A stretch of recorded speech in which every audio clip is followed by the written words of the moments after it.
سلامونه درنو لیدونکو په دې هیله چې ټول به روغ یاست او د خوښۍ احساس به کوئ.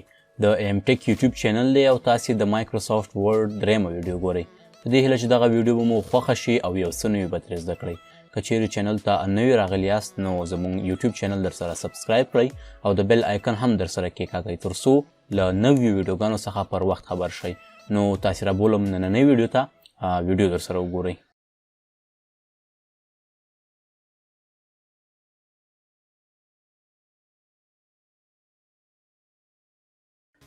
نو په تیر درس کې مونږ د مایکروسافټ ورډ انوایرمنټ یا چاپیریال ویلی و. په چاپیریال کې مو خبرې کړې وې چې د مایکروسافټ ورډ شاوخوا کوم ځایونه چې دي د هغې نومونه څه دي، د هغې وظیفې څه دي، هغه د څه لپاره کارول کیږي.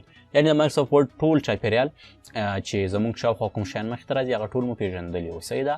نن مخکې له دې چې زه د مایکروسافټ ورډ د ټیب څخه یعنې هوم ټیب څخه پیل واخلم، هغې نه مخکې یو څو خبرې دي هغه باید تاسې په یاد ولرئ تر څو د مایکروسافټ ورډ د زده کړې په دوران کې له ستونزو سره مخ نه شئ.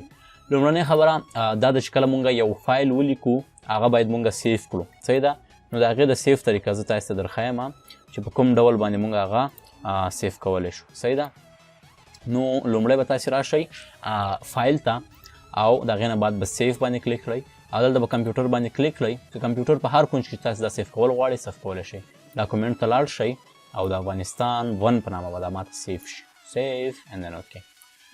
اوس تاسې دا کلوز کئ او دې سپیسي ته لاړ شئ او بیا راشئ ډاکومنټس ته او ګورئ د افغانستان 1 په نامه به دا ماته سیف شوی اوسي. ګورئ دا ما سره سیف شو. نو لومړی د سیف خبره وه چې سیف باید تاسې په کوم ډول باندې وکړئ هغه مو وپېژندلو. صحیح ده. بله خبره مونږ سره زه دلته هر وخت یو فارمول لیکمه. صحیح ده. چې هغه فارمول مو هم باید له یاده ونه وځي. تاسې وایئ چې دا څه کوي. زه دلته د خط د لیکلو لپاره is equal to RAND شیفت بټن سره به 9 وهئ او شیفت بټن سره به 0 وهئ. دا به تاسې راشي. دا انټر کوئ. تاسې ته د کمپنۍ لخوا یو خط درکول کیږي. صحیح ده. دا ورډ پروګرام پروګرامرانو ورچولی دی تر څو د استاذ لپاره په تدریس کې اسانتیا برابره کړي او استاذ د لیکنې څخه خلاصي. اوس که چیرې د مثال د پوهولو لپاره زه دا دومره خط لیکم نو دا ډېر وخت له ما څخه اخلي. صحیح ده. نو د دې لپاره به زه دغه فارمول هر وخت کاروم چې تاسې ورته تشویش کې نه شئ. is equal to RAND شیفت قوس شروع او قوس بند او انټر به ووهئ. دا به تاسې سره راشي. صحیح ده. نو دا موږ سره یو فارمول دی. تاسې هم کولی شئ چې که چیرې تاسې خط لیکل غواړئ دغه پاراګراف ترلاسه کړئ نو تاسې کولی شئ د فارمول څخه استفاده وکړئ. فارمول کې ځینې نورې خبرې دي. is equal to RAND شیفت به ونیسئ. دا به قوس شروع کې په دې کې ورته ولیکئ چې 2 پاراګرافه غواړم. انټر کا او سوري صحیح شو قوس بند او دا انټر. نو اوس به تاسې صرف 2 پاراګرافه درکوي. که 3 مو پکې ولیکل 3 پاراګرافه، 4 مو ولیکل 4 او همداسې زیاتېږي. نو دغه 2 خبرې وې چې باید تاسې په یاد ولرئ. درېیمه خبره ما سره کله چې زه دغه فایل سیف کړم له ځان سره، مثال دلته ما د افغانستان په نامه دا فایل سیف کړی.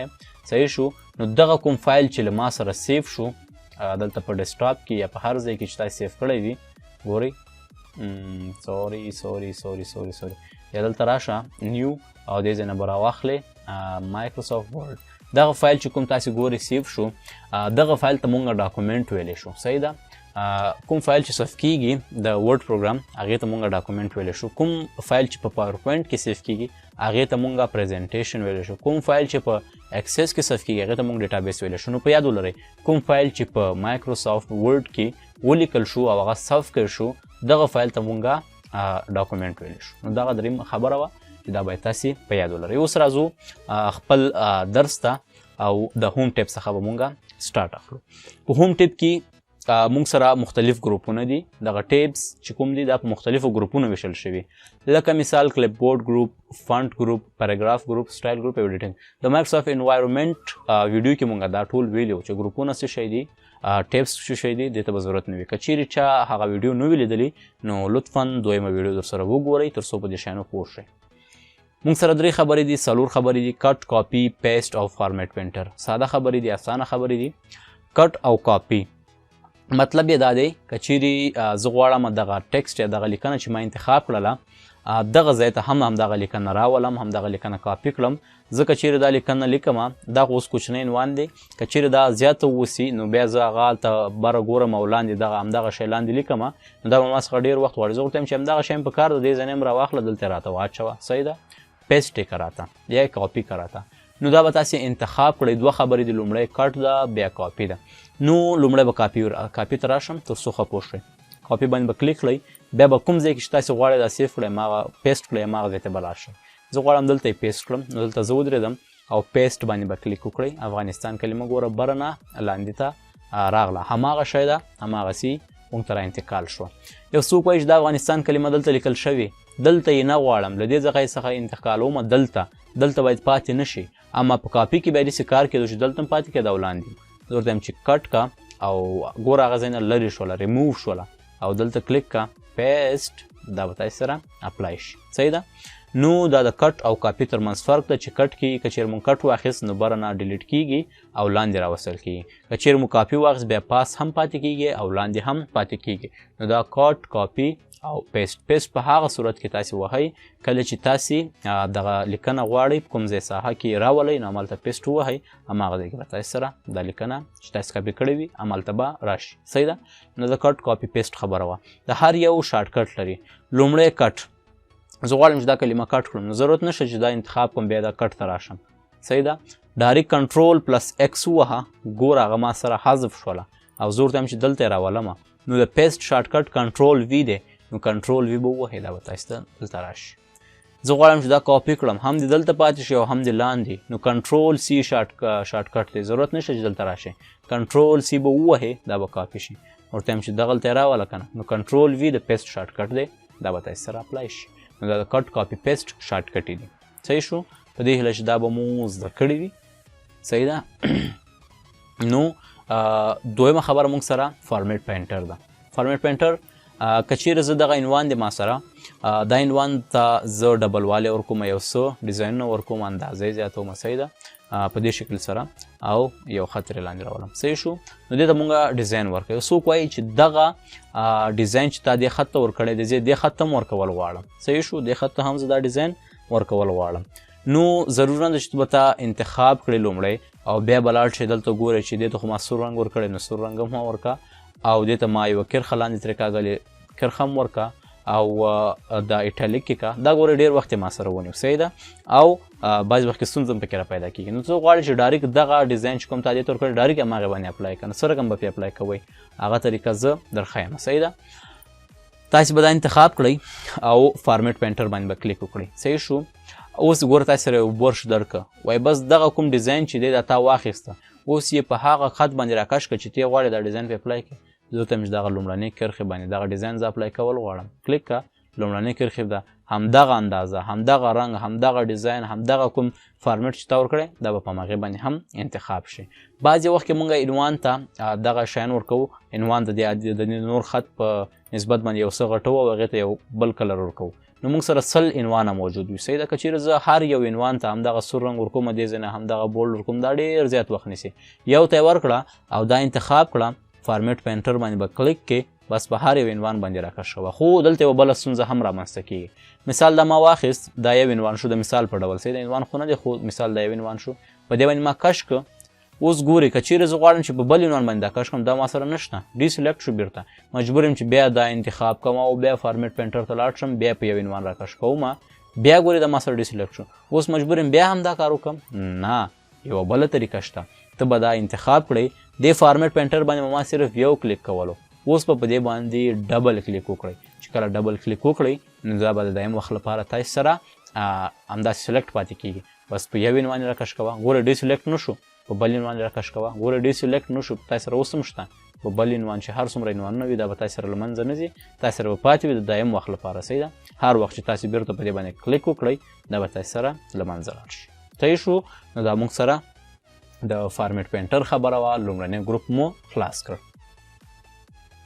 بله خبره موږ سره د فنډ ګروپ راځي، صحیح ده. کلیپ بورډ ګروپ موږ سره خلاص شو. فنډ ګروپ کې لومړی کمانډ ما سره د بولډ په نامه دی. زه به لاړ شم لومړی دلته یو مقاله به ولیکمه د افغانستان یا د کمپیوټر یا د هر څه په باره کې چې وي مثال زه ستاسې پوهولو لپاره ورکوم صحیح ده. نو دا موږ سره یو ټکسټ شو، یو خط شو، یو مقاله شوه چې هر څه تاسې ورته وایي. دغه عنوان چې د مقالې عنوان دی دا به د بل خط په نسبت یو څه پیډ یا یو څه ډبل اوسي، یو څه بولډ باید اوسي. نو دا به انتخاب کړئ. دلته یو آپشن دی د بولډ په نامه، په هغې باندې به کلیک وکړئ. ګورئ د بل خط په نسبت یو څه ډبل شو. د بولډ آپشن وظیفه هم دا ده چې دغه خط چې تاسې انتخاب کړی دا د نور خط په نسبت یو څه ډبلوالی ورکوي. د دې یو شارټکټ دی کنټرول پلس بي. کله چې تاسې دا وهئ دا به تاسې سره بولډ کېږي. ګورئ کنټرول بي بولډ شو. که چېرې غواړئ بېرته ډي سلیکټ کړئ یعنې د بولډ نه یې وباسئ نو کنټرول بي بیا ووهه دا به تاسې سره وشي. که چېرې غواړئ شارټکټ څخه استفاده ونه کړئ نو راشه کنټرول بي دلته راشه بي باندې کلیک کړه بولډ بېرته کلیک کړه نو دا به بولډ نه ووځي. صحیح ده. دا د بولډ خبره ده موږ سره. بله خبره آی یعنې ایټالیک ده موږ سره. د خط ته یو څه کوږوالی وربخي. ګورئ کلیک پرې وکړئ یو څه به کوږ شي. صحیح ده. بېرته کلیک وکړه بېرته به ټکسټ موږ سره سیده شي. زه به دا اندازه لږ زیاته کړم تر څو تاسو ته په دقیق ډول معلوم شي. ګورئ یو څه کوږوالی ورکړه. بېرته کلیک پرې وکړه سیده به شي. انډرلاین نه مطلب دا ده چې د دې ټکسټ لاندې یو خط راوله ماته. کلیک پرې وکړه یو خط به درکړي. په دې انډرلاین کې یو څو نورې خبرې دلته نقطې باندې کلیک کړئ. ډبل خط غواړم نو ډبل خط به درکړي. ورته وایي چې نه داسې نقطه نقطه خط غواړم نو نقطه نقطه به درکړي. ورته وایي چې نه په دې شکل سره غواړم دې شکل سره به درکړي. چې هر یو ستاسې خوښ وي په هماغه باندې کلیک کوئ تاسې سره به دا اپلای کېږي. مور انډرلاینز په دې ډېرې خبرې دي نه پرې غږېږو. صرف راځو دلته انډرلاین سټایلز باندې کلیک کوو. دلته مختلف قسمه سټایلونه دي چې هر یو ستاسې خوښ وي هماغه باندې کلیک کړه او دا اوکې کړه. صحیح شو. دا موږ سره ضروري خبره ده باید یاد وساتو. په انډرلاین کې موږ سره انډرلاین کلر په نامه یو بل اپشن دی. زه غواړم چې دغه انډرلاین چې دا په تور رنګ کې ونه اوسي دا باید په سور کلر کې اوسي. نو کلیک کړه دلته ګوره سور کلر کې شو. ورته وایم چې ساده انډرلاین ورکړه. صحیح شو. ساده انډرلاین دې چې ورکړ نو راشه دلته سور کلر کې دی. ورته وایم چې سور مې هم نه دی پکار بل یو رنګ مې پکار دی. کوم رنګ دې پکار دی تا ته وایي. ورته وایي چې شین رنګ مې پکار دی. ګوره شین به شي. صحیح شو. دا موږ سره د انډرلاین او انډرلاین کلر او انډرلاین سټایلز خبرې وي. بله خبره موږ سره دلته د سټرایک تھرو ده. تاسې به لیدلي وي په بعضې ځایونو کې دلته په پټرول پمپس کې یا په نورو دوکانونو کې داسې لیکلي وي چې فی لیټر صحیح ده تیل پټرول پمپ ته ځئ مثال پټرول تاسې سره وایي په 130 افغانۍ ستاسې لپاره او بیا لاندې لیکلي وي چې فی لیټر تیل چې دی موږ سره هغه اوس په 120 روپۍ دي. صحیح شو. 120 روپۍ. صحیح شو. نو دلته تاسو ته ډسکاونټ یې کړی وي صحیح ده یا ارزان شوي وي نو د دې خط د پاسه نه دی یو کرښه یې کېکاږلې وي صحیح ده لکه داسې. نو تاسو ته وایي چې دغه د تیلو بیه چې ده پخوا 130 اوس موږ ډسکاونټ تاسو ته کوو اوسنی ریټ یې 120 دی. نو په هغه صورت کې تاسو کولی شئ د دې سټرایک تھرو نه استفاده وکړئ. بل ځای کې زه یو مثال ورکوم چې تر څو تاسو په دې باندې ښه پوه شئ د دې استعمال په ځای باندې پوه شئ. زه لیکم مثال احمد آر ابوای. د ګرامر لحاظه دا جمله غلطه ده. صحیح شو. لاندې لیکم چې احمد از ابوای. صحیح شو. دا صحیح ده. نو ته راځې یو چپټر لیکې د زده کوونکي د پوهولو لپاره په دې جمله باندې داسې یو خط راکش کاږي. صحیح ده. اوس زده کوونکی له ورایه پوهېږي چې دا جمله غلطه ده او دا جمله صحیح ده. صحیح ده. په دې باندې هغه پوهېږي چې از د سینګولر او آر د پلورل لپاره استعمالیږي. نو که چېرته تاسې غواړئ یو چپټر ولیکئ په هغې کې یو شی غلط وښیئ نو د دې سټرایک تھرو آپشن نه پکې استفاده کولی شئ. صحیح ده. نو دا یو څو د استعمال ځایونه و ما درښودل په دې هیله چې د سټرایک تھرو په مطلب باندې به پوه شوي یاستئ. بل دلته موږ سره سبسکرپټ او سوپر سکرپټ په نامه نور آپشنونه دي. بعضې وخت کې موږ سره د کیمیا فورمولونه مخې ته راځي چې باید هغه تاسې په چپټر په خپل چپټر کې ولیکئ او یا د یو چا لپاره کتاب لیکي په هغې کې د کیمیا فورمولونه راځي. لکه مثال یو ساده مثال H2O چې دا د اوبو یو فارمول دی. صحیح شو. د اوبو فارمول دی خو اوس فی الحال دا د اوبو فارمول نه دی ځکه دا H20 دی. H2O دا نشو موږ ویلی ځکه 2 باید د H او O نه کوچنی شي. صحیح ده. نو دا 2 انتخاب کړئ او دلته سبسکرپټ باندې کلیک کړئ. ګوره دا اوس موږ سره د کیمیا د اوبو یوه فارموله شوله. اوس موږ دې ته فارموله د اوبو ویلی شو. نو تاسو کولی شئ سبسکرپټ نه د کیمیا فارمولونو کې او ځینو نورو ځایونو کې ترې استفاده وکړئ. بله موږ سره د طاقت خبره ده یا د توان ده. 2 په توان دي 2 2 په توان دي 3 4 په توان دي 6 5 په توان دي 8 چې کله تاسو دا لیکل غواړئ نو دې نه به استفاده کوئ. مثال 2 په توان دي 3 اوس ګورئ دا درویش ویلی شو موږ دې ته 2 په توان دي 3 نشو ویلی. که چیرې داسې دا 3 انتخاب کړئ او سوپرسکرپټ باندې کلیک وکړئ نو اوس موږ دې ته 2 په توان دي 3 ویلی شو. سو دا خبره هم موږ سره د سبسکرپټ او سوپرسکرپټ وه.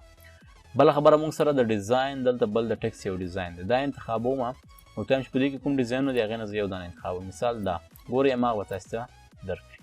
ورته وایم چې نه دا مې خوښ نه شو دغه ساده ورته وایم چې نه دغه یو مې خوښ شو. چې هر یو ستاسې خوښ وي هماغه باندې کلیک کوئ هماغه ډیزاین به تاسو ته درکوي. صحیح ده.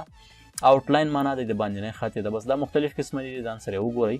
آوټلاین معنا د باندنی رنګ د زیړ شي. ګوره د باندې رنګ یې زیړ ورکړه آوټلاین کلر ته. صحیح ده. ورپسې راځه درته وایي چې شیډو سیوري ورکول غواړئ. هو داسې یو سیوري ورکول غواړم یا داسې یو سیوري ګورئ هغې ته ټکسټ ته به یې سیوري ورکړی وي.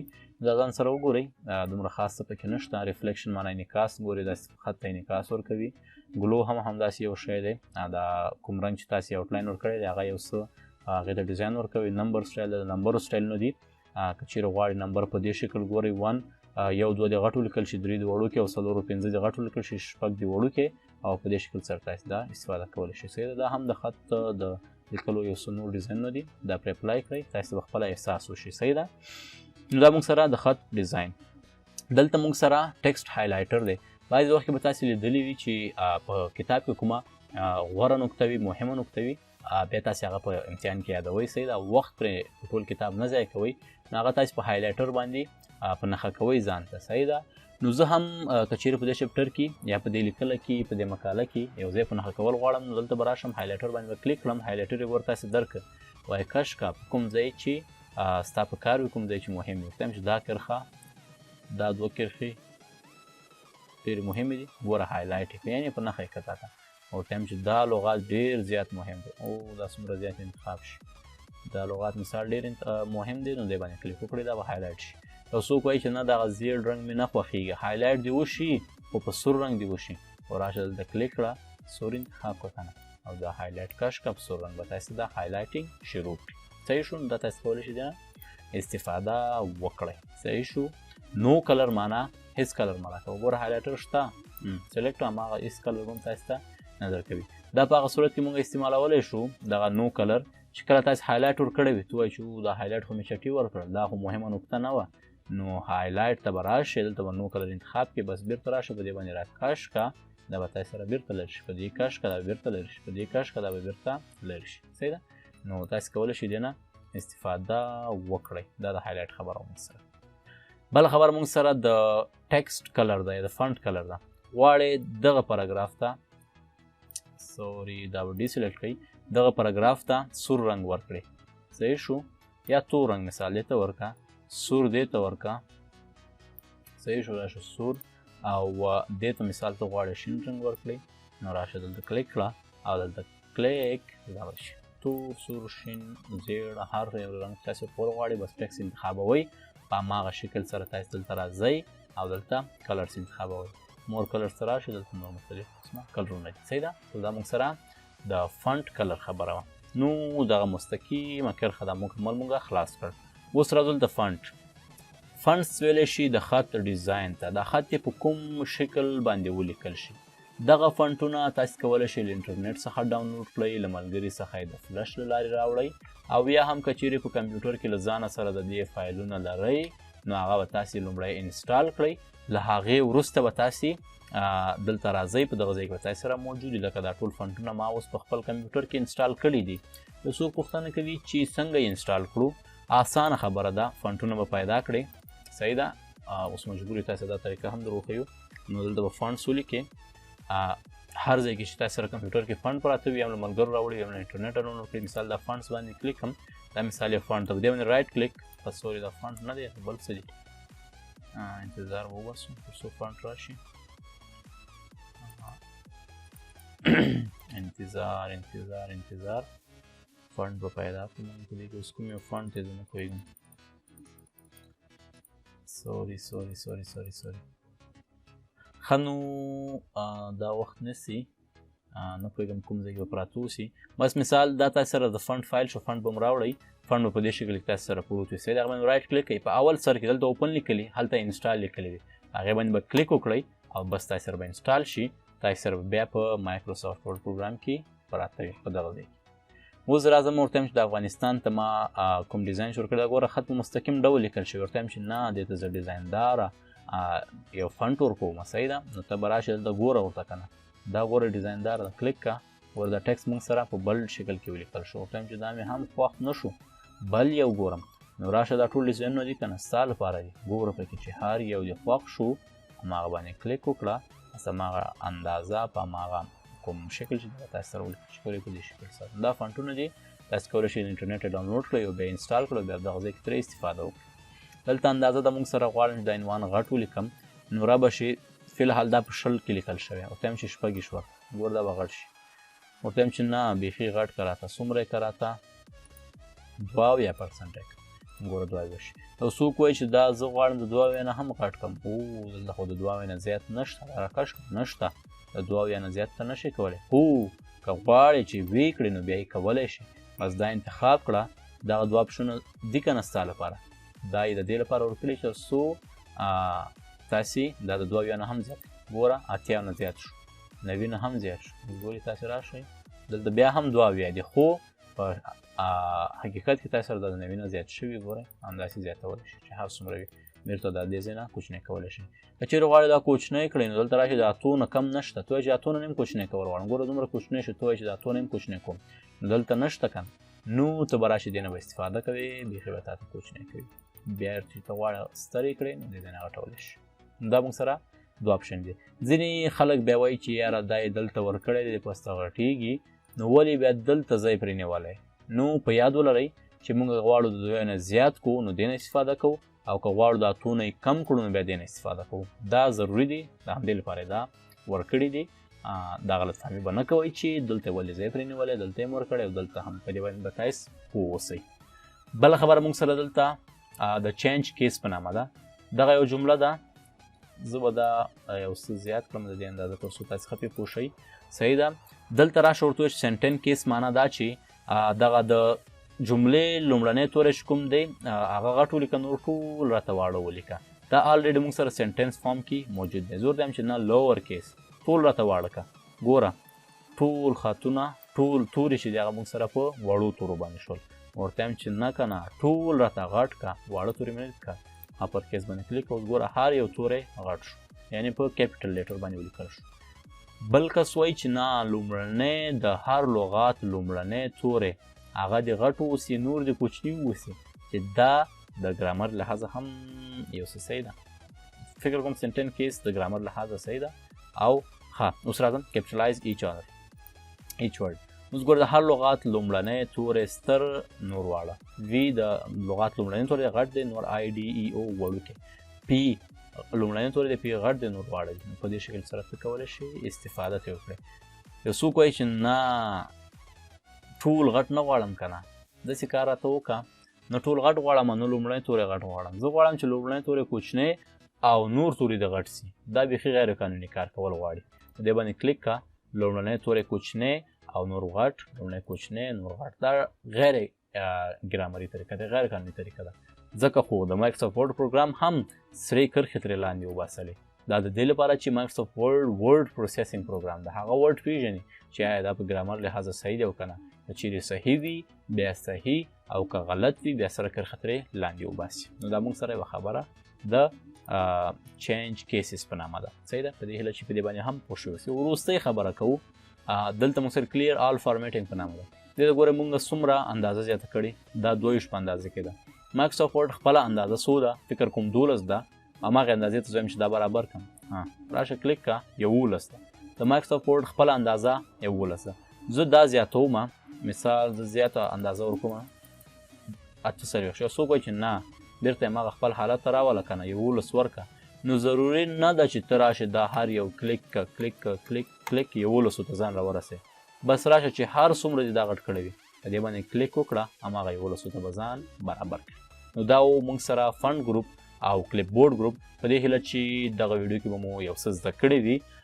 د راتلونکو ویډیوګانو لپاره ځان چمتو کړئ. دغه کوم تیر درسونه چې د ځان سره تکرار کړئ ځان سره زده کړئ تر څو له یاده مو ونه وځي. او په راتلونکي ویډیوګانو کې به مونږ پاراګراف سټایل او ایډیټینګ دغه ګروپونو باندې کار کوو. په دې هیله چې نننۍ ویډیو به مو د خوښې وړ ګرځېدلې او یو څه نوي به مو ترې زده کړي وي. زموږ ویډیو درسره لایک کړئ، خپل نظریات لاندې په کمنټ کې راسره شریک کړئ. که چیرې نوي راغلي یاست چینل هم درسره سبسکرایب کړئ او ویډیو له خپلو نورو ملګرو سره شریکه کړئ تر څو هغوی هم له دغه کلاس سره یوځای شي او یو څه زده کړي. تر بیا چې زه ستاسې درانه شوپړ ته حاضرېږم، تاسې په لوی او بخښونکي څښتن تعالی سپارم. ښاد، آباد او بریالي اوسئ د تلپاتې سرلوړي افغانستان په هیله.